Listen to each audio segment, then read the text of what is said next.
사람이 무엇으로 씹어야 이 영생을 거두게 되나? 우리는 구원에 감사를 하는 사람들인데 우리의 궁극적인 목적은 영생입니다. 이 영생을 거두지 못하면 아무것도 아닌 것입니다. 내가 아무리 세상에서 출세를 하고 부자가 됐다고 합시다.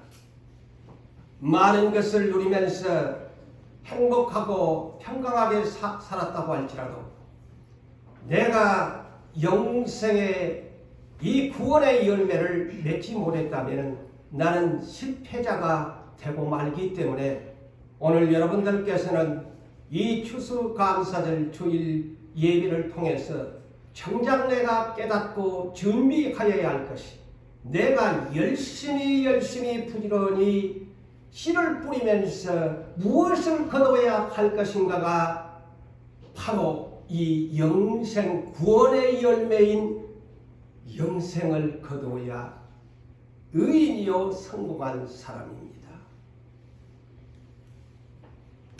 하나님께서는 우리 사람들에게 선물을 주셨는데 먹거리를 주셨습니다. 육체의 양식을 주셨죠. 하나님이 다 모든 계획 안에서 사람이 먼저 태어나기도 전에 창조되기도 전에 하나님께서는 사람들의 먹거리가 뭘까 하나님이 계획하시고 그 먹거리를 먼저 우리 사람들보다 먼저 창조를 하셨다는 것. 창세기 1장 11절에서 13절에 신령 하나님께서 셋째 날에 창조하셨습니다. 그래서 하나님이 이르시되 그랬어요. 하나님이 말씀하시되 땅은 그랬어요. 땅에게 명령합니다. 땅은 모든 채소에 씨 맺는 것과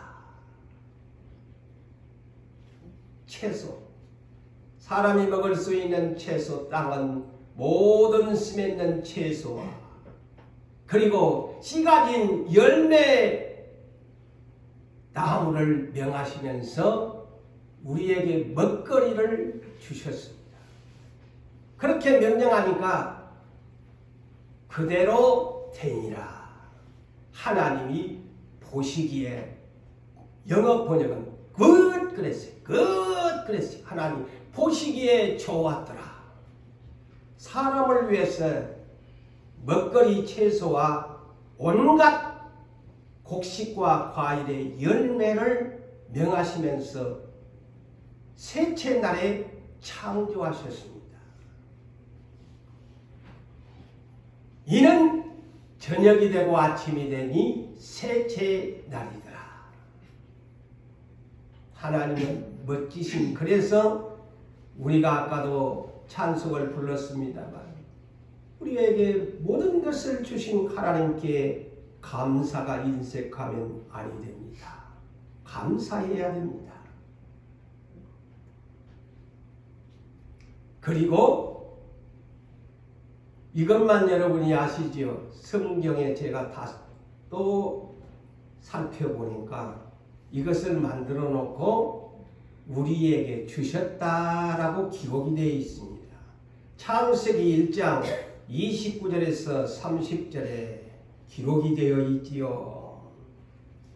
사람과 짐승에게 이것들을 먹거리로 주셨다. 이렇게 여러분 이 성경은 그냥 창조된 것만 아시지 먹거리로 주셨다는 말씀은 잘 모르시지요. 성경을 자주 안 보면. 다시 내가 합니다. 창세기 1장 29절에서 30절에 이 먹거리를 모든 동물과 사람에게 주셨다. 그래서 아담 부부를 창조해 놓고 너희는 생육해되 번성하라 땅에 충만하라 땅을 정복하라 그리고 그 모든 육해공에 있는 모든 것을 다스리라고 하시면서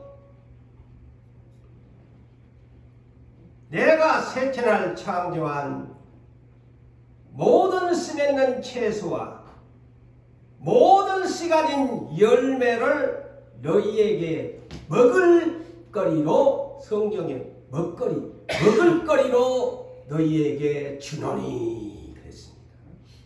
먹거리로 주노니. 얼마나 하나님이 감사해요. 나 같은 사람을 이 세상에서 사는 동안 먹거리로 이렇게 먼저 창조를 하셨다. 우리는 여섯째 날 마지막에 태어난 사람인데 셋째 날에 먼저 이렇게 먹거리를 하나님이 만들어 놓은 거예요. 그리고 우리가 하나 알아야 될 것이 뭐냐면 이 30절에 보면 땅에 있는 모든 짐승, 하늘의 공중의 새, 그리고 땅에 기어다니는 모든 짐승에게 푸른 풀을 너희에게 주노니 먹을거리로 주셨다. 그런데 오늘날 왜 이렇게 육식을 하게 됐나? 이는 처음에 사람이나 짐승은, 짐승은 푸른 풀을 먹거리로 주셨다고 기록되어 있어요. 사람도 육식이 아니었어요. 아담 이후 범죄 후인 신라곤이 된 이후에 이제 짐승도 동물을 잡아먹고 곤충을 잡아먹고 살생하게 되고 사람도 이렇게 된 것이 아닌가, 이렇게 저는 생각을 합니다. 육식을 하게 됐다. 사람. 원래 근데 창조의 근본에는 전부 채소와 과일과 푸른 풀을 짐승에게, 공중에 나는 새가 오늘날 풀 뜯어먹는 새가 어디 있어요? 근데 창조의 근본에는 푸른 풀을 너희에게 짐승에게 주었다. 이것이 이제 범죄 타락 이후에 육식으로 인생이 바꿔졌다는 것을 여러분들이 알아야 됩니다. 사람이 독해졌지요. 짐승도 악해졌지요.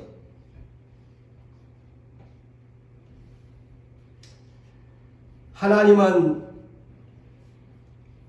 모세 광야 시대부터 이 감사라는 것을 율법적으로 제정하시고 명령을 하셨어요.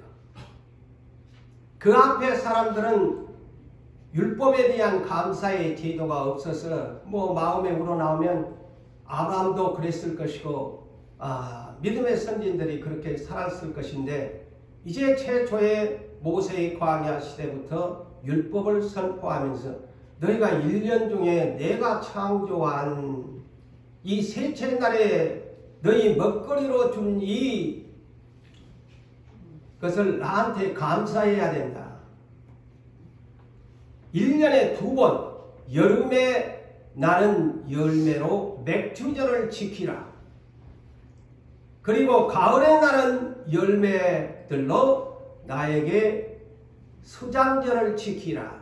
다시 말하면 초막절을 지키라 그랬습니다. 그런데 오늘날 추수감사절은 미국 청교도들의 신앙에 의해서 추수감사절이라는 걸로 온 지구촌에 있는 교회가 그렇게 지킵니다. 하나님은 율법에 초막절 내지는 수장절을 지키라, 이렇게 명령하고 있습니다.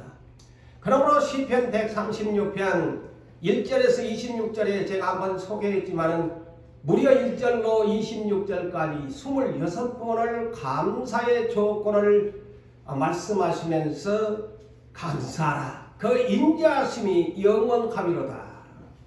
그런데 25절에서 너희 모든 육체에게 식물을 먹을거리를 주신 이에게 감사하라. 그 인자하심이 영원하리로다. 먹거리에 감사하라고 분명하게 말씀합니다. 여러분, 그래서 나는 추수도 안 했는데, 아닙니다. 여러분이 잘못 오해한 거예요.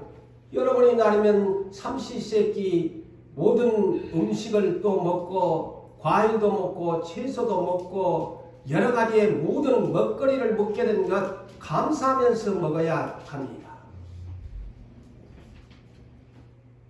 나는 농사 안 짓는데 추수감사절이 뭐냐고 하면은 성경을 제대로 모르는 사람이 그런 말을 무식하게 하는 거야. 때가 오늘 아침에도 여러분 물을 마셨던 뭐든 물도 하나님이 주신 것이고 다 하나님이 주신 것인데 추수감사 나와 무엇이 있느냐 농부나 지어야지 하면은 정말 성경을 모르는 사람이야. 감사할 줄을 알아야 합니다. 사랑하는 성도 여러분, 돈만 있으면 살지, 황금만 우리 집에 금괴만 갖다 놓으면 살지, 돈만 5만원짜리 지폐 차곡차곡 내지는 은행에 저축하면 내가 살지 하지만 셋째 날에 이 식물을 주신 하나님이 열매 안 줬으면은 셋째 날에 이 식물을 우리에게 먹거리로 먼저 창조해 주시지 않고 내가 헌금을 가지고 있던 은행에다 수억을 아니 수백억을 쌓은들 이 먹거리를 하나님이 여러분 안 주면 셋째 날에 창조된 이 식물을 주시지 않았다면 3일도 못 가서 죽습니다. 예? 3일도 못 가서 남의 그 도둑질을 할란지 담을 넘을란지 아니면 양심이 있는 사람은 죽어갑니다. 그래서 요한복음 15장 1절에 그 유명한 말씀이 있습니다. 그게 뭡니까? 예수님이 말씀합니다. 나는 포도나무요 아버지는 농부라. 이 말이 의미 있습니다. 하나님은 두 가지의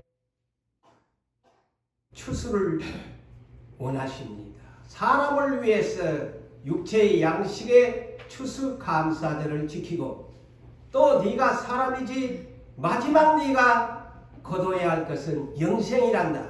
그래서 하나님은 농부십니다. 자, 또 더 구체적으로 말할까요? 삼위 하나님 가운데 저는 이 설교 준비를 하면서 영감이 떠올랐어. 오라 맞구나. 왜 하나님은 아버지는 농부라고 했을까? 그러니까 예수님은 나는 포도나무대 그러잖아. 성자는 포도나무야. 그러면 성령은 뭘까? 재밌잖아요. 열매입니다. 그래서 성삼위 하나님의 이 비밀이요. 아버지는 농부고 아들은 포도나무고 생명나무고 성령님은 열매를 맺게 하는 궁극적인 성령의 열매 중에 영생을 거두게 하는 것이 삼위 하나님의 합력하는 선입니다. 저는 이것을 깨달았어요. 하나님은 멋지신 분이시다.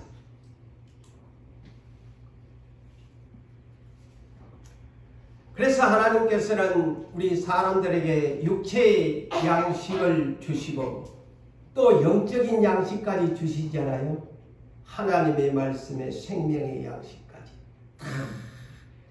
내 육체가 먹을 수 있는 육체의 양식을 주시고 내 안에 속사람 흙덩이 안에 있는 영혼이라는 이 존재에 생명의 말씀을 주신단 말이죠. 그러니 하나님은 농부시죠. 우리 아버지 하나님은 제가 금요일날도 했지만 제가 그것을 깨닫고 나니까 교회만 나오면 구원 하는데 진정한 구원의 열매는 뭔 줄 아세요? 아버지께 저 천상에 가는 것이 우리의 최종 목표가 되어야 됩니다. 이 땅에서 아무리 교회 출입해도 아버지 하나님이 거하시는 장막에 못 가면 별 볼 일 없어. 그래서 데살로니가전서 5장 18절에 범사에 감사하라 그랬어요. 모든 일에 감사하라. 영어로 everything thanks 그랬어요. 범사에 감사하라. 모든 것에 감사하라. 이것이 그리스도 예수 안에서 너희를 향하신 하나님 아버지의 뜻이다 그랬어요. 하나님의 뜻이다. 자, 우리는 하나님의 뜻대로 살아야 됩니다. 범사에 감사하는 것이 하나님의 뜻이에요. 하나님의 뜻이 뭐냐? 간단하게 범사에 감사하는 것이 하나님의 뜻이 돼. 자, 예수님이 말씀합니다. 아버지의 아들이 될 수 있는 것이 어떻게 된다고요? 마태복음 12장 50절 제가 얼마 전에 말씀드렸죠. 누구든지 하늘에 계신 내 아버지의 뜻대로 행하는 자라야 Jesus family, 예수의 가족이 된다. 하나님의 아들이 된다. 장차 나 예수는 너희의 맏형이고 너희는 다 내 아우들이다. 아버지의 패밀리,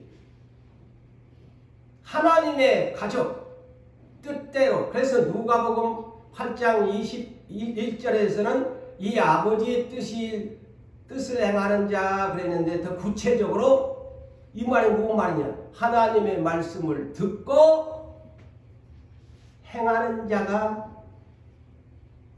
아버지 뜻대로 행하는 사람이다 그랬어요. 들었으면 행해야 돼요.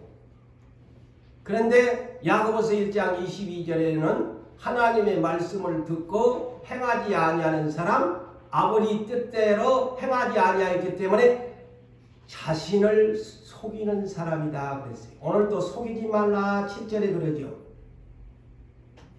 스스로 속이지 마라. 근데 듣고 행하지 아니하면 자기 자신을 속이고 날마다 사는 사람이래요. 성경에서. 우리가 그것을 알고 삽시다 이제.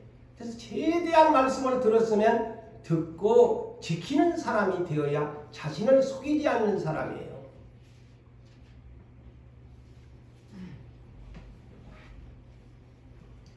그래서 하나님을 어떻게 사랑할 것인가? 마태복음 22장 37절 이하에 예수님은 가르쳐 줍니다. 하나님은 이렇게 사랑한다. 첫째는 마음을 다하여 사랑해라. 둘째는 목숨을 다해서 사랑해라. 셋째는 뜻을 다하여 사랑해라. 자, 그렇게 성경은 가르칩니다. 이것이 크고 첫째 되는 계명이고, 둘째 계명도 이웃사랑도 서로 사랑하는 계명도 이와 같다. 이것이 예수님이 우리에게 십계명을 새로운 계명으로 바꿔준 것이 하나님 사랑, 서로 사랑. 이것이 내가 너희에게 주는 새로운 계명이다 그랬습니다.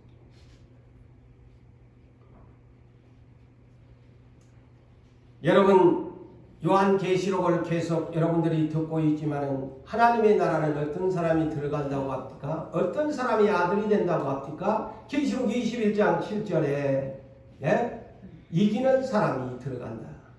이기는 자만이 하나님의 백성이 되고 아들 상속자가 된다. 그런데 어떤 사람이 하나님과 함께 사느냐? 계시록 21장 3절에 하나님의 장막에 함께 살 수 있는 사람, 그게 최종이에요. 예수 믿는 사람. 하나님의 장막에 가야 돼. 아버지 집으로 가야 돼. 그래서 제가 이번 날 탕자의 비유를 제가 새롭게 깨달았다고 하잖아요.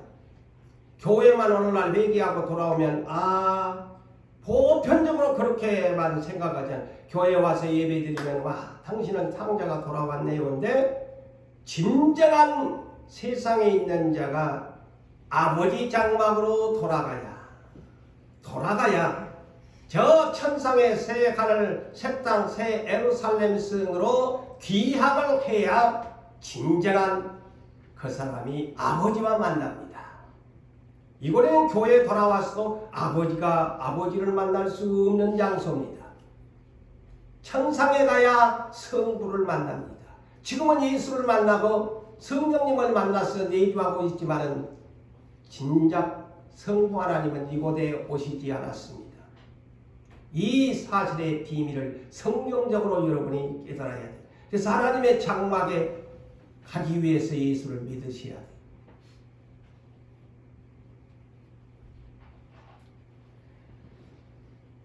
사랑하는 성도 여러분, 하나님을 사랑합시다. 네. 아버지 집에 하나님과 함께 사는 그 장막으로 가기 위해서 진정한 탕자에서 벗어나서 참 아들로 변화되어 아버지 집으로 날마다 한 걸음씩 한 걸음씩 천상으로 올라가시기를 바랍니다.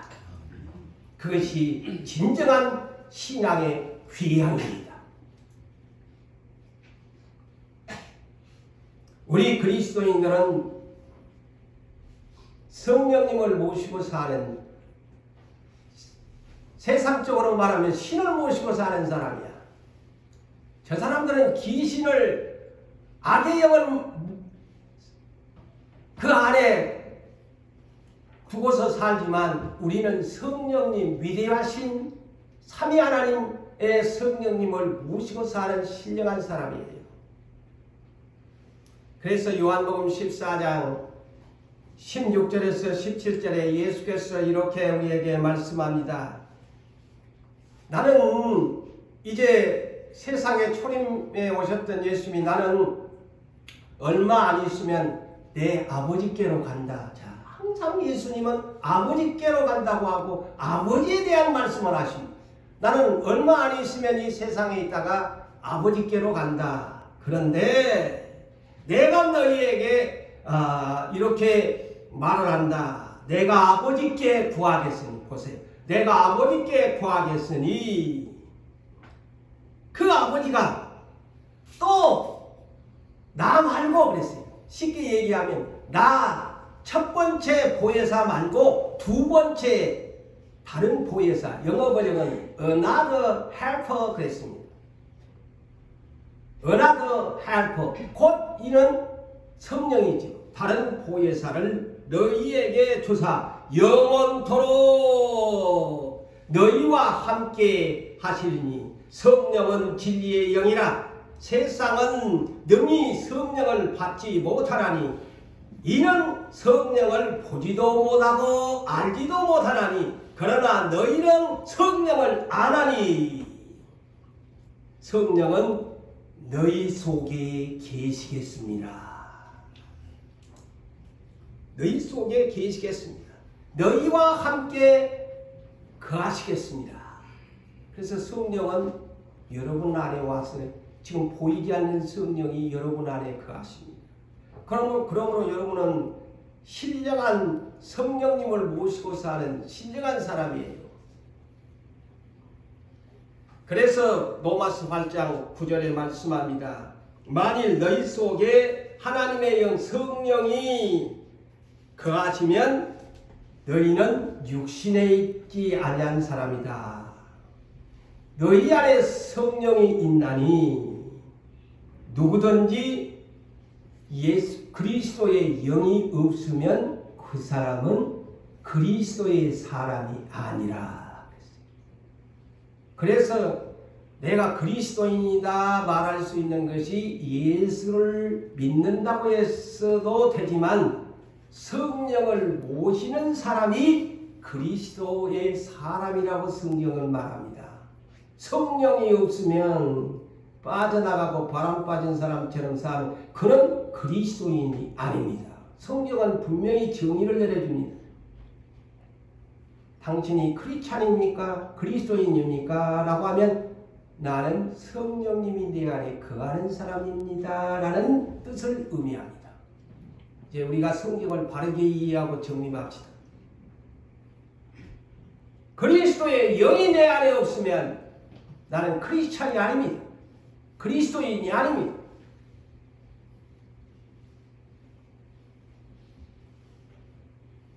그래서 우리는 어떻게 살아야 하느냐? 로마서 8장 12절에서 14절에 이렇게 잘 들으시고 이렇게 삽시다. 우리가 빚진 자로 돼. 이 채무라는 말은 듣기만 해도 참 몸서리 치도록 우리가 그런 고난 속에서 살아왔습니다. 빚진 자. 그런데 우리는 가장 누구에게 먼저 빚을 졌느냐? 하나님 아버지께.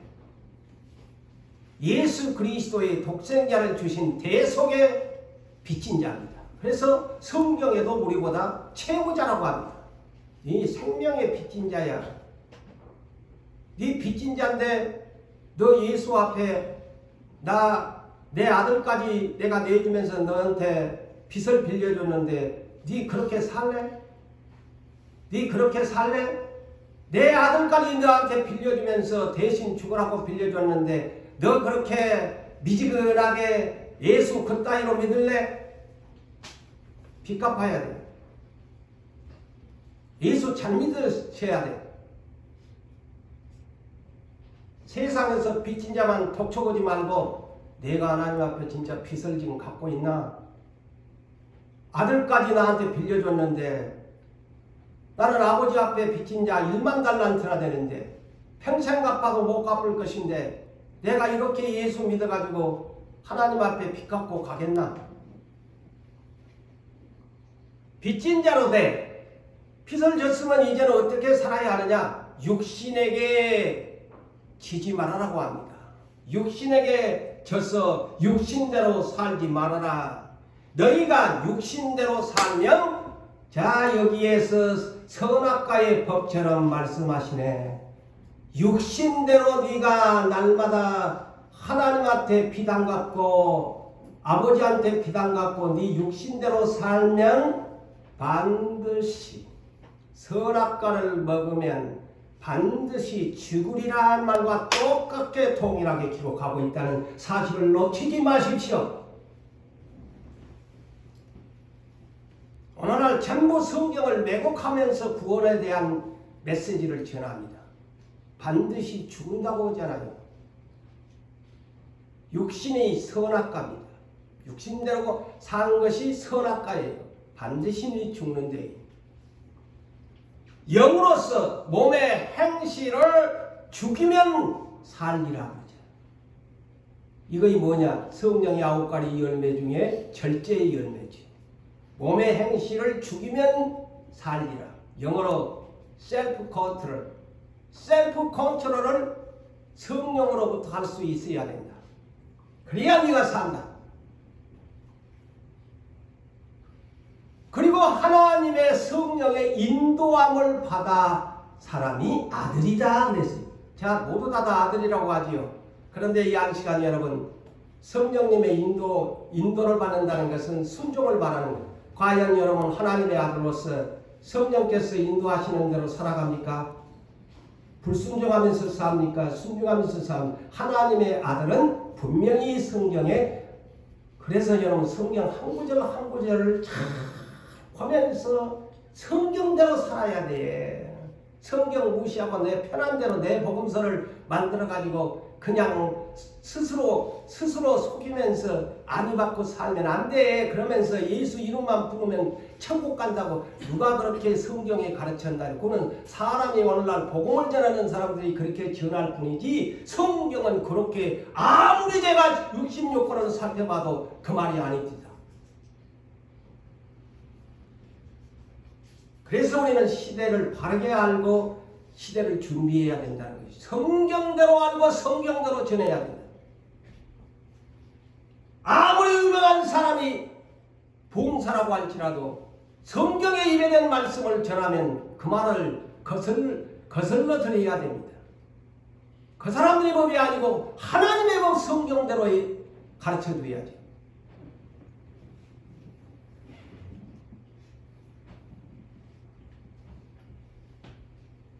자, 그래서 사랑하는 성도 여러분, 육신대로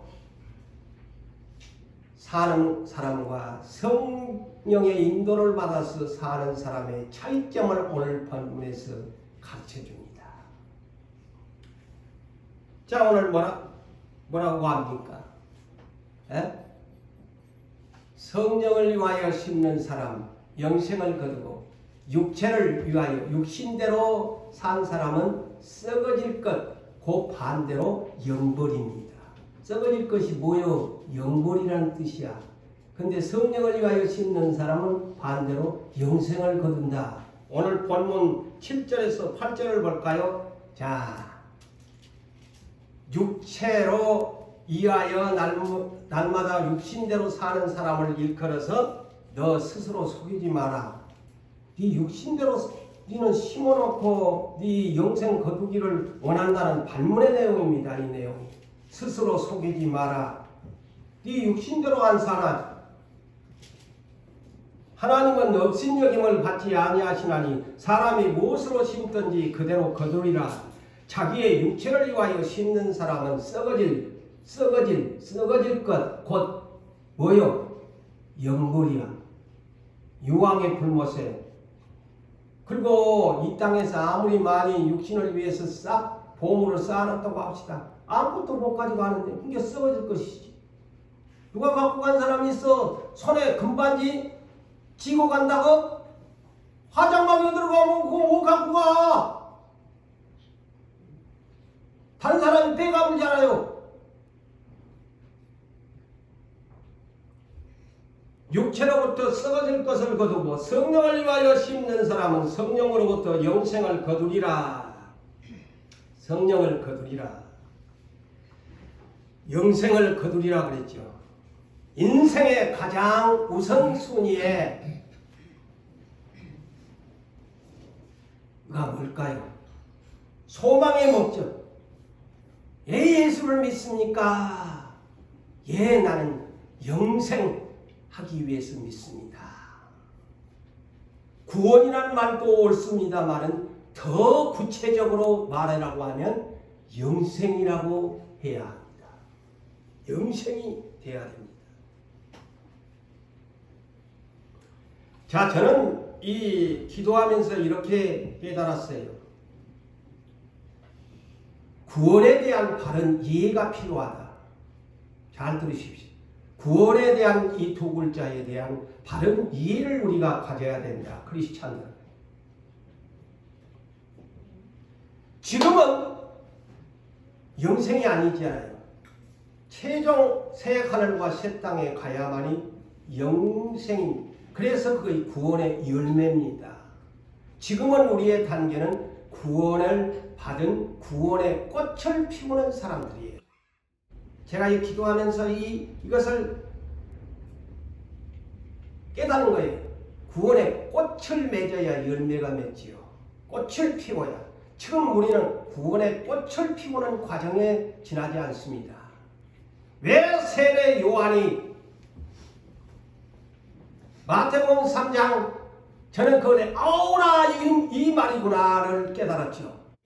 3장 12절에 뭐라고 합니까? 내 뒤에 오시는 분은 손에 키를 들었는데 곡식을 모아가지고 알곡과 쭉정이로 하는데 바로 이 문제입니다. 내가 구원의 꽃을 피웠는데 여러분 농사를 지어봤지만은 알곡도 있고 쭉정이도 있지 않아요? 똑같은 얘기입니다. 그래서 오라 이 문제구나.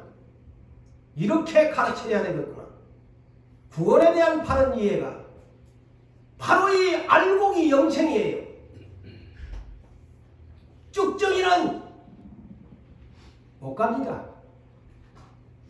쭉정이는 아무리 곡식이라도 쭉정이는 못 갑니다. 영생 못합니다. 구원의 꽃을 피웠어 쭉정이로 뗐다? 너 천국에 못 갑니다. 구원의 꽃을 피운 사람이 영생의 구원의 열매를 최종적으로 맺어야 알곡이 되어 천상에 간다. 이 비밀을 여러분이 성경에서 바르게 영적으로 깨달아야 합니다.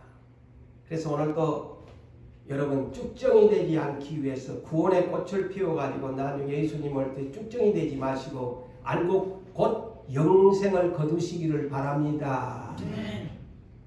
자, 재미있잖아요. 이 성경을 깨달으니까.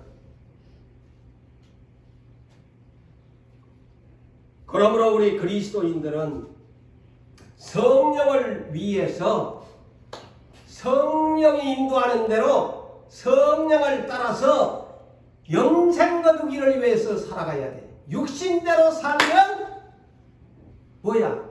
구원의 꽃은 피우고 있는데 지금 앉아서 하나님 백성이라 구원의 꽃은 피웠는데 나중에는 쭉정이가 된다는 것. 맺은 것 같은데 쭉정이를 맺었어. 그래 쭉정이는 불에 살라버리잖아요. 그의 세례 요한의 비밀입니다. 알곡과 쭉정이 비밀이에요. 쭉정이는 불에 살라버립니다. 우리는 하나님 앞에 자기의 육체를 심어놓고 자기의 육체를 위해서 심어놓고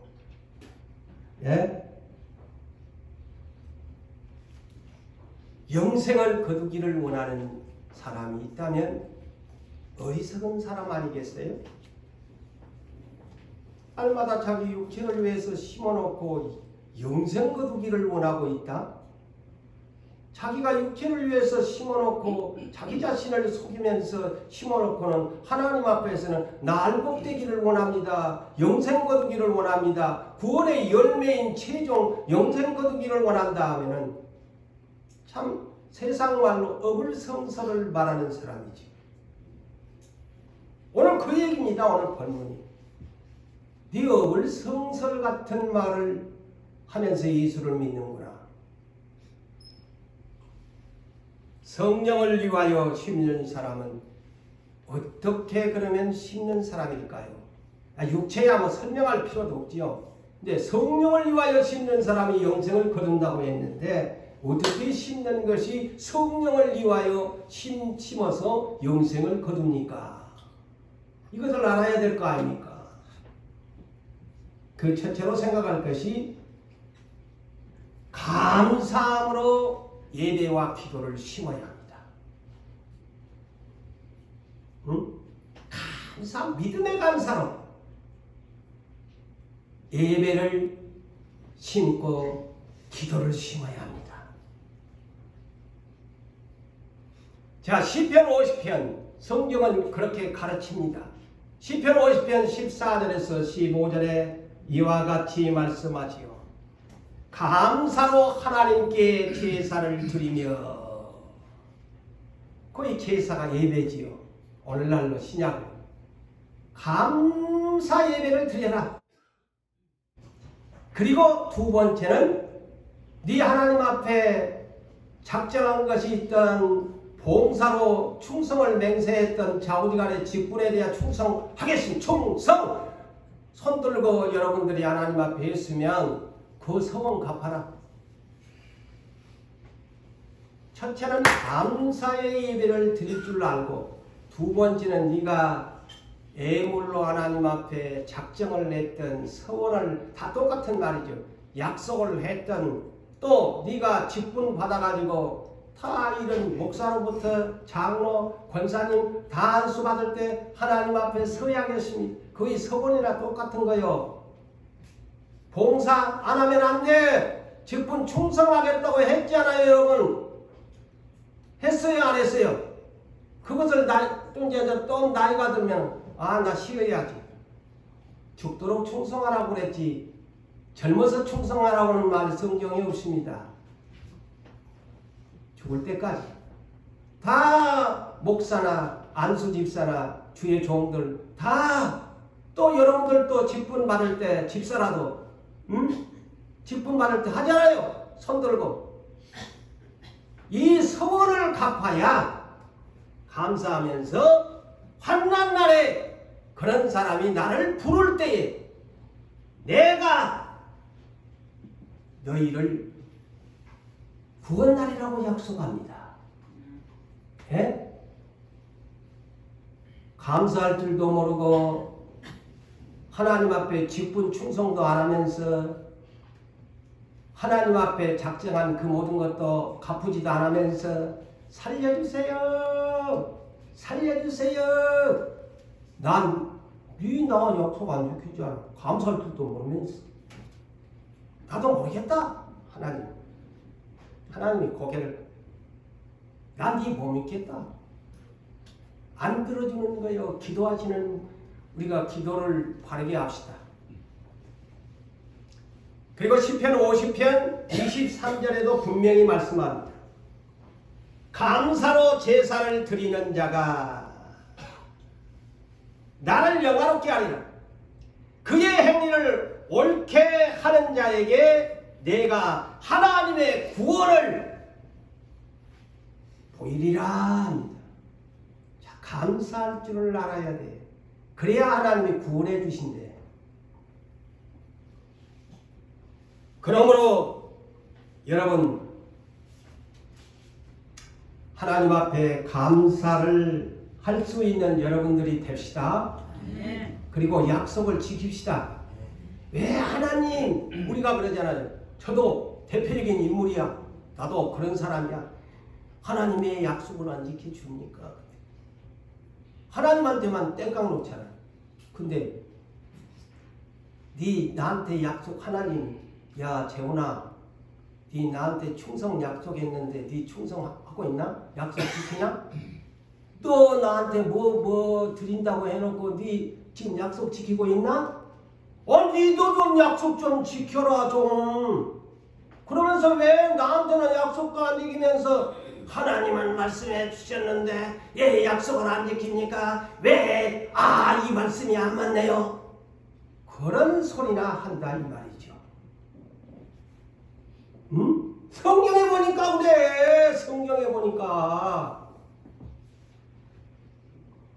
고정은 말이라고 또 오해하지 말고 삐딱하게 듣지 마세요. 하나님 말씀을 제가 이 성경을 그래서 구절구절을 내가 외우면서 여러분들한테 해주잖아요. 성경에가 있으니까. 고정훈이가 만들어서 오면 내가 비진리의 목사지만 성경대로 제가 가르치려고 최대한의 노력하잖아요.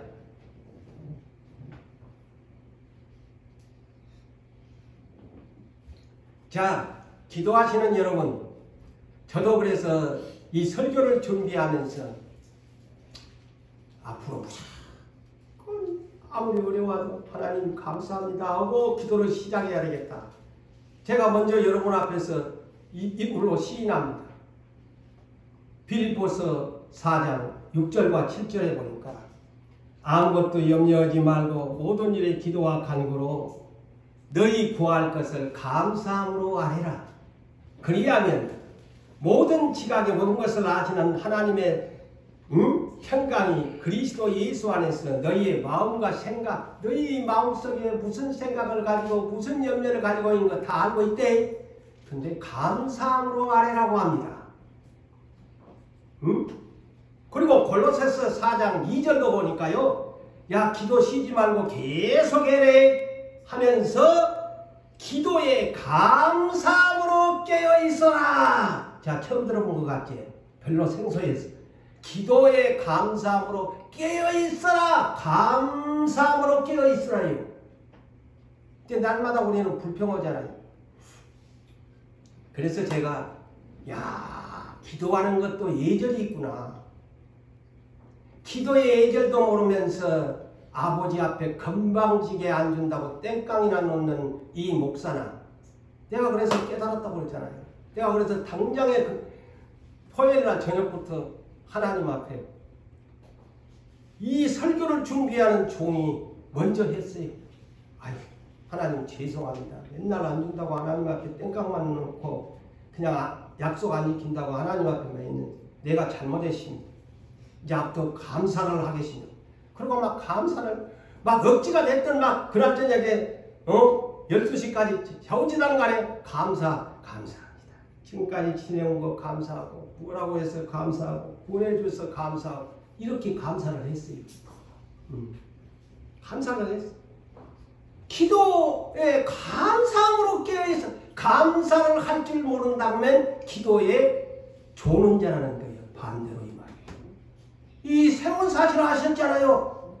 기도에 예절이 있다.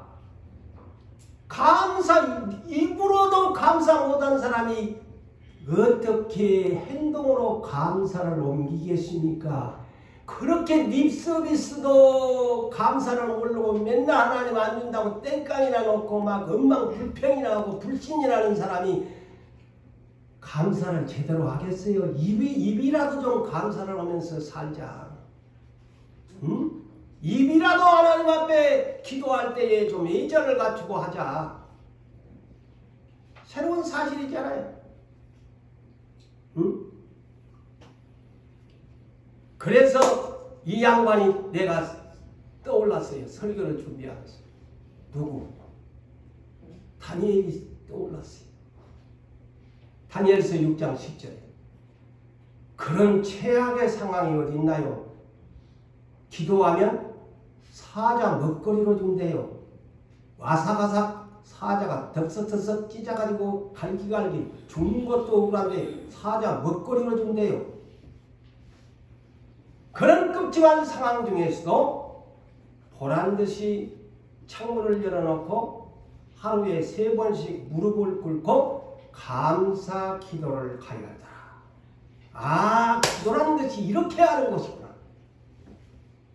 감사할 줄도 모르는, 기도의 예절도 모르는 것이 기도한다고 날마다 잘난 척하고, 고종이도 그랬어요. 예? 기도 수십 년을 하면 못하네. 제대로 이 성경적인 기도도 모르면서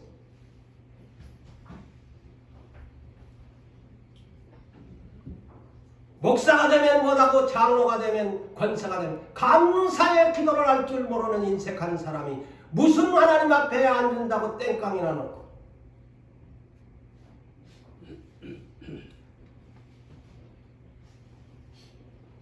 우리는 성령을 위하여 심는 사람은 이와 같이 기도도 예배도 감사로 심고, 그래서 예배 때마다 감사를 심으세요. 그리고 기도로 심으세요.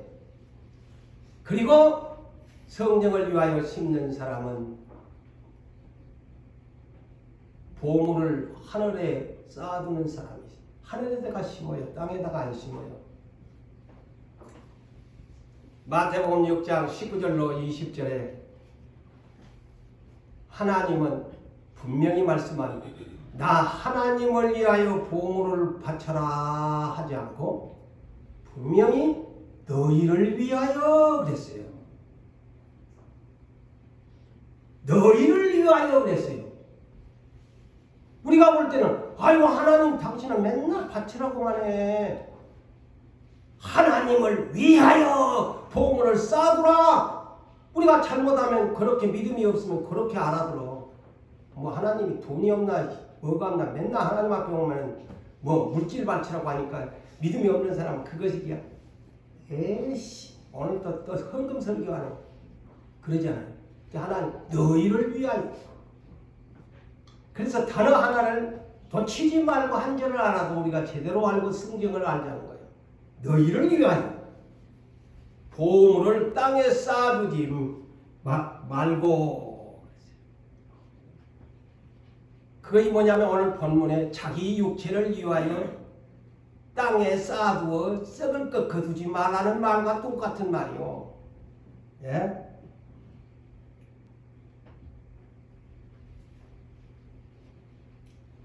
보물이 그곳에는 하늘에는요 옷을 갉아먹는 점도 없고 새부치를 녹이는 동록도 없고 도둑질하는 놈도 없다. 근데 땅에다가 너희를 위하여 쌓아두게 되면 그거는 점도 있고 누구를 통해서든 내 전대주머니가 구멍 뚫리게 만들어버려요. 예? 11조 그냥 아까워서 그런 건데 나중에 전대주머니 뚫린다니까 누구를 통해서든지. 점과 동록, 도둑놈이 해야 하는 것이다. 세상에 쌓아두지 마라. 네가 가지고 가지도 못할 것이다.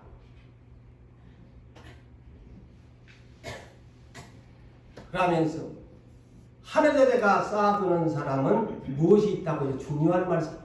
너의 마음이 하늘에가 있다 그랬어요. 자, 이 말이 뭘까요? 우리가 내 마음이 있는 곳에 무엇이든지 가 있어요. 내가 돈을 어디다가 옷장 속에다 꽁겨 박아놨으면 항상 그 마음이 고거래가 가 있어요. 누가 내 것 훔쳐갔나? 은행에 가 있으면 그 마음이 항상 은행에 내 통장에 얼마 있고, 사랑하는 사람이 있으면 그 마음이 항상 그 사랑하는 사람 어떻게 살까? 마음이 고래 가잖아요. 그 말이 네 마음이 하늘에 가 있다. 마음은 영이라고 그랬잖아요. 제가 영이 고래가 하늘에 가 있다. 그래서 성령을 위하여 심는 사람이야. 그래서 마태복음 5장 3절에 가장 팔복 중에 우선순위가 심령이 마음이 가난한 사람이 천국이 너의 것이되, 바로 그 말입니다. 여러분, 이 성경이 이렇게 연결됩니다. 마음이 그래서 너는 하늘에다가 쌓아놨으니 네 마음 있는 곳에 네 천국이다. 네 천국이다. 오늘날 여러분, 각종 헌금 하나님 나라에다 심으세요. 10분의 1 안 한 사람은 성경에 말라기 3장 7절 이하에 뭐라고 하는지 돌아온나? 그러니까 이스라엘 민족, 우리가 왜 돌아오라고 합니까? 하나님을 믿는 이왕이 내 거 도둑질 안 했나? 11조 하라는 너 도둑놈이 돼. 나한테 회개하고 돌아온나? 성경은 그렇게 가르칩니다. 돌아온나? 각종 작정 헌금이든 감사 헌금이든 그의 어떤 형태의 헌금이든 하나님 나라에다가 헌금으로 심으세요. 헌금으로 심으세요. 근데 어느 날 누가복음 21장 1절로 4절에 예수님이 눈을 싹, 예수님이 그렇게 보고 계신다는 것을 아셔야 돼요. 눈을 이렇게 들어서 보시는데 헌금 안에 어떻게 넣는 것을 보았어요. 부자도 나오고 사람들이 나왔었는데 유심히 예수님의 눈은 두 사람을 비교 분석합니다. 부자를 헌금기에 넣는 것을 보셨고 가장 가난한 가부에 헌금 넣는 것을 보았어요. 그런데 눈에 번개불이 번쩍 띄는 가난한 가부의 헌금을 칭찬합니다. 왜냐? 오늘날로 랩돈은 가장 동전으로서의 화폐 단위가 가장 낮은 단위입니다. 오늘날도 물론 우리나라에 1원짜리도 있고 50원짜리도 있고 10원짜리 10원짜리도 있고 50원짜리도 있고 100원도 그런 가치 없는 돈인데 두 개를 땡그랑 넣는 거라. 그런데 예수님은 그 그래서 가난한 과부도 부자 된 사람 많잖아요. 가난한 가부에 그것을 했는데 그것이 뭐냐? 예수님은 지 먹을 것도 없는데 생활비 전체를 그냥 헌금기에다 넣어버리는 걸 예수님이 보셨어요, 눈으로. 그러면서 칭찬하자. 그러면서 부자와 비교하면 부자는 지가 넉넉한데 넣었는데 그거 많이 낸 거 아니다. 근데 이 가부는 생활비 전부 두 랩돈을 그냥 넣었다. 그래서 가장 모든 사람 중에 많이 넣는 사람이다. 자, 그래서 하나님도요, 헌금 넣는 것을 비례하고 계시다는 것을 잊지 마십시오. 자, 재산을 가진 사람과 급여가 많은 사람의 헌금에 감사헌금 10,000원 얻는 사람하고, 예? 용산교회 성도 여러분들 잘 들으세요. 재산을 가지고 집이 있다든가 재산이 있다든가 축척에는 재산이 있다든가 그분의 10,000원과 가난한 사람이 급여도 작고 생계도 어려운데 10,000원을 낸 사람, 헌금을 그날 주일 감사 예배로 들었다. 어떤 사람이 가장 많이 낸 사람입니까? 우리 교회는 평준화야. 그것만 아세요. 그래서 고린도후서 9장 6절에서 7절에 이런 말씀을 합니다. 이것이 적게 심는 자는 적게 거두고 많이 심는 자는 많이 거둔다는 말이로다. 자, 헌금의 비례입니다. 예? 부자 1,000,000원 내니까 100만원 내니까 많이 냈다고요? 재산의 비례합니다. 가난한 사람이 심히 국가에 국가에서 주는 기초소득의 열매를 먹는 사람이 드리는 10,000원이나 재산을 가진 엄연히 하나님은 공평과 공의 하나님의 헌금의 비례라는 것을 알아요. 바로 이게 성경에서 말한 적게 심는 자 적게 거두고 많이 심는다 많이 거둔다. 그러면서 각각 그 마음에 정한 대로 할 것이요. 인색함으로 오지 마라. 네 양심이 있을 거 아이가. 인색함으로 오지 마라. 그리고 허기심 오지 마. 억지로 오지 마. 네 욕심 나면. 성경은 그렇게 가르쳐요. 네 억지로 오지 마. 내기 싫은데 그냥 사람 돈이 있어서 누가 안 내면 목사가 막 그럴까 싶으니까 그러지 말고 내기 싫으면 말아. 나는 거지 하나님이 아니다. 니한테 네 하늘에 보물을 쌓아두라고 했지 내가 니를 위해서 쌓아두라고 했지 내 때문에 쌓아놓은 거 아니다. 그 말입니다. 억지로 하지 마라. 하나님은 즐겨내는 자를 사랑하시느니라. 즐겨내는 자를 사랑하시느니라.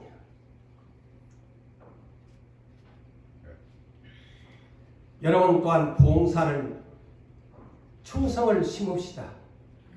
예. 자, 첫째는 아까 감사와 서원을 심으시고, 두째는 제물로 하나님 앞에 심으시고, 셋째는 봉사, 충성으로 심으세요. 그게 어디에 있느냐?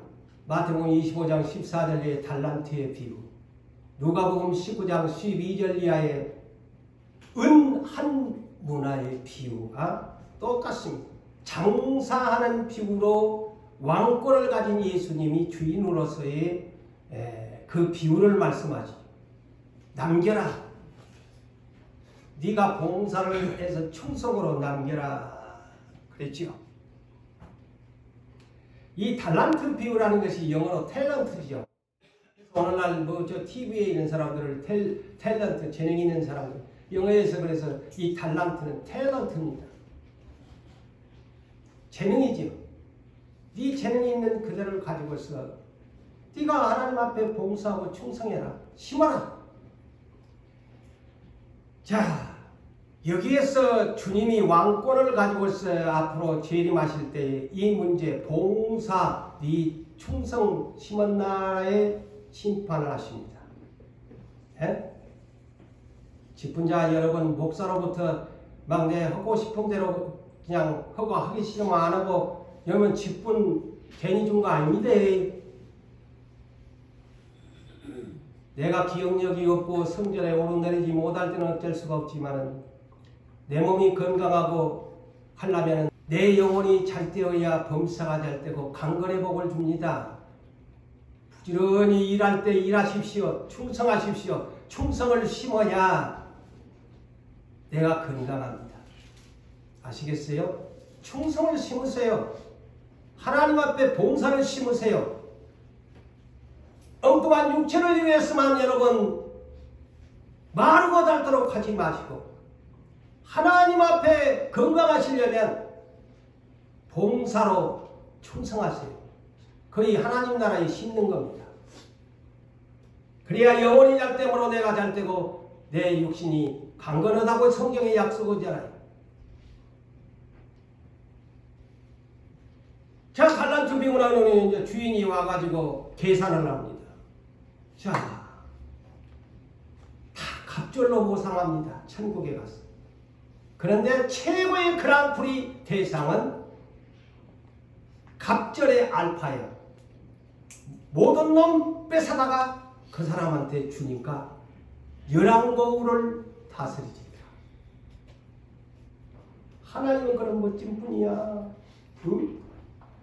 인센티브를 많이 주는 거야. 오늘날 세상에서 말하는 인센티브를 최고의 그랑프리에게는 남긴 사람에는 2개 남겼으면 4개를 네 해라 하고 5개 남긴 게 10개 네 가져라. 그런데 네한테 더 하나 보너스를 주는데 1개 더 줄게. 11개를 주겠다. 하나님의 상 법칙입니다. 그런데 이 한 달란트 맡은 한 문화를 가지고 아무도 안 하는 게 이거는 올 때까지 악하고 게으른 거요. 안 하는 거야. 심지도 않은 여기에서 이 심는 법칙을 주님이 말씀하시잖아. 너는 이 악하고 게으른 종아, 어두운 바깥 세상으로 영벌에 썩을 것을 너는 취했으므로 나를 위해서 너는 충성 안 심었으니 어두운 바깥 세상으로 내가 젖추라. 거기서 너는 이를 뜨뜻 가면서 슬피 불구덩이에서 이를 가리라. 너는 자, 중요한 말씀이죠. 판결의 내용이 뭡니까? 심지도 않았는 데서 거둔 줄 알았나? 이 멍청아. 충성도 안 심어놓고 뭐 네가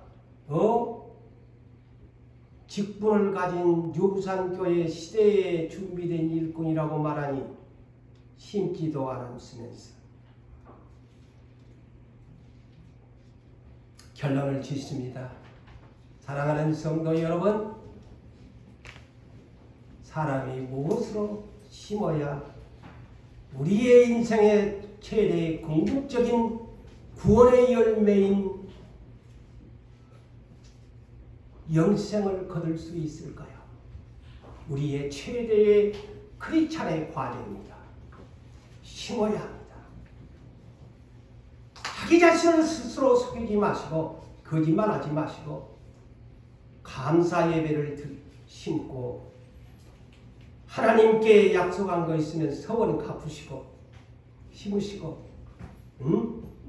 기도 이양하면서 감사라는 두 글자 빼지 말고 하시고 그리고 여러분들에게 주신 직분 이 핑계 첫 핑계 좀 나이 들어서 안 한다 아파서 못 한다 환경이 어쩔 수는 없지만 그런데 여러분들에게 주어진 시간이 있으면 여러분들에게 주신 직분 하나님 앞에 헌신으로 심어서 최종적인 영생을 성령과 함께 아버지 앞에서 상 받은 여러분 되시기를 주의 이름으로 축복합니다.